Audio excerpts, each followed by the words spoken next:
Je m'appelle Henri de Lorgerie, je suis directeur de la stratégie chez mondocteur.fr.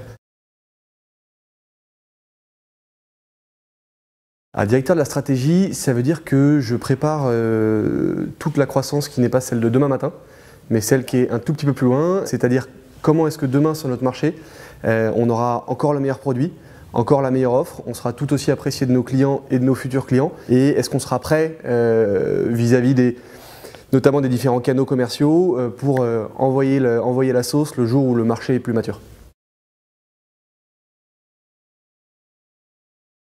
Alors moi j'ai travaillé dans les directions commerciales dans différentes startups pendant 5 ans. Ce qui est génial dans les startups en direction commerciale, c'est qu'on est vraiment au cœur du réacteur et on parle à tous les acteurs, puisque une startup n'est rien si elle n'est pas capable de vendre son projet. Et j'ai passé vraiment beaucoup de temps chez mondocteur avec le nez dans le moteur, à essayer d'industrialiser le process, à essayer de faire en sorte que ça aille plus vite, qu'on soit plus apprécié, qu'on vende plus. Et donc je parlais à tout le monde, et le défaut c'est que parfois on a du mal à lever la tête du guidon, parce qu'on est vraiment dans l'opérationnel, on est dans le demain matin. Et il y a un moment où justement les fondateurs de mondocteur m'ont demandé tiens, prends un peu de recul, délègue la partie direction commerciale et prends un peu de recul pour regarder juste un tout petit peu plus loin au-delà du bout de ton nez. Et justement le fait que j'avais auparavant travaillé avec tous les acteurs de la chaîne industrielle faisait que j'étais probablement à ma place pour préparer la suite. Très opérationnellement, mon rôle c'est de parler aujourd'hui avec tous les patrons de business unit chez mondocteur, donc le marketing, le produit, les opérations, et de les faire travailler ensemble sur ce qu'on veut pour demain, quelle est leur vision, travailler aussi avec les clients sur qu'est-ce qu'ils voudront demain, donc faire préparer le mondocteur de demain. C'est aussi gérer de façon plus directe les business units qui sont pas encore industrialisés.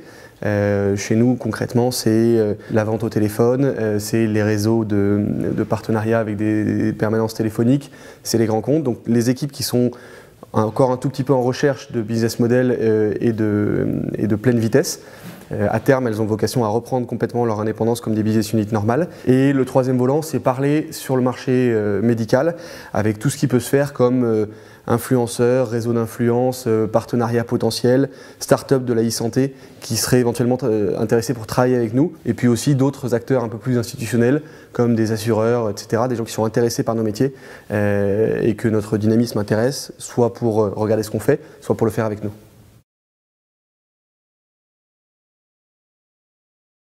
C'est une question compliquée parce que les indicateurs, dans la mesure où je touche à plein de métiers, j'en utilise plein. Schématiquement, dans le monde du SaaS, dans le monde du logiciel en ligne, il y a 3 indicateurs qui sont vitaux.